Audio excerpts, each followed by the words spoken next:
ವಿಜಯಪುರದಲ್ಲಿ ಪೊಲೀಸರು ಭರ್ಜರಿ ಬೇಟೆಯಾಡಿದ್ದಾರೆ. ಅಕ್ರಮವಾಗಿ ಸಂಗ್ರಹಿಸಲಾಗಿದ್ದ ಪಿಸ್ತೂಲು ಮತ್ತು ಗುಂಡುಗಳನ್ನು ಪೊಲೀಸರು ಜಪ್ತಿ ಮಾಡಿದ್ದಾರೆ. ಅಕ್ರಮವಾಗಿ 10 ಕಂಟ್ಲಿ ಪಿಸ್ತೂಲ್, 24 ಸಜೀವ ಗುಂಡುಗಳನ್ನು ಇರಿಸಿಕೊಳ್ಳಲಾಗಿತ್ತು. ಇದೆಲ್ಲವನ್ನು ಕೂಡ ಪೊಲೀಸರು ತಮ್ಮ ವಶಕ್ಕೆ ಪಡ್ಕೊಂಡಿದ್ದಾರೆ.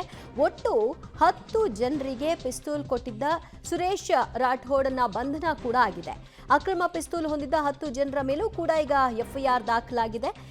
ಜಿಲ್ಲೆಯಲ್ಲಿ 28ನೇ ತಾರೀಕಿನಂದು ಸತೀಶ್ ಎಂಬಾತನ ಮೇಲೆ ಶೂಟೌಟ್ ಮಾಡಿ ಹತ್ಯೆ ಮಾಡಲಾಗಿತ್ತು. ಅದಾದ ನಂತರದಲ್ಲಿ ಆರೋಪಿಗಳ ಜಾಡನ್ನ ಹುಡುಕಿ ಹೊರಟಾಗ ಎಲ್ಲಿಂದ ಇವರಿಗೆ ಪಿಸ್ತೂಲ್ ಲಭ್ಯವಾಯಿತು ಅನ್ನೋ ಮೂಲ ಪತ್ತೆ ಹಚ್ಚಿದ್ದಾರೆ. ಆ ವ್ಯಕ್ತಿಯನ್ನ ಅರೆಸ್ಟ್ ಮಾಡಿದ್ದಾರೆ. ಇನ್ನು ಯಾರ್ಯಾರಿಗೆ ಈತ ಪಿಸ್ತೂಲನ್ನ ಹಂಚಿದ್ದಾನೆ ಅವರ ವಿರುದ್ಧವೂ ಕೂಡ ಕೇಸ್ ದಾಖಲು ಮಾಡಿಕೊಂಡು ಅವರನ್ನು ಅರೆಸ್ಟ್ ಮಾಡೋದಕ್ಕೆ ಪೊಲೀಸರು ಸಿದ್ಧತೆಯನ್ನ ಮಾಡಿದ್ದಾರೆ. ವಿಜಯಪುರ ಗ್ರಾಮೀಣ ಪೊಲೀಸ್ ಠಾಣೆಯಲ್ಲಿ ದಿನಾಂಕ 28/1/2025 ಅರಕೇರಿ ತಾಂಡಾದಲ್ಲಿ ಸತೀಶ್ ರಾಠೋಡ್ ಎಂಬ ವ್ಯಕ್ತಿಯ ಕೊಲೆಯಾಗಿರುತ್ತೆ. ಅದರಲ್ಲಿ ರಮೇಶ್ ಲಮಾಣಿ ಅನ್ನುವಂಥ ವ್ಯಕ್ತಿ ಮತ್ತು ಇನ್ನಿತರ ಆರೋಪಿಗಳ ಜೊತೆಗೆ ಬಂದೂಕಿನಿಂದ ಮತ್ತು ಮಾರಕಾಸ್ತ್ರಗಳಿಂದ ಆತನನ್ನು ಕೊಲೆ ಮಾಡಿರ್ತಾನೆ.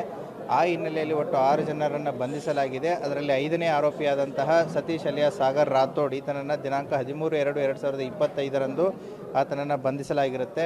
ಆತನನ್ನು ತೀವ್ರ ವಿಚಾರಣೆಗೊಳಿಸಿದಾಗ ಗೊತ್ತಾಗುತ್ತೆ ಆ ಮರ್ಡರ್ ಕೇಸಲ್ಲೂ ಕೂಡ ಅಕ್ರಮವಾದಂತಹ ಪಿಸ್ತೂಲನ್ನು ಯೂಸ್ ಆಗಿರುತ್ತೆ. ಅದರ ಮೂಲವನ್ನು ಹುಡುಕೊಂಡು ಹೋದಾಗ ಅದು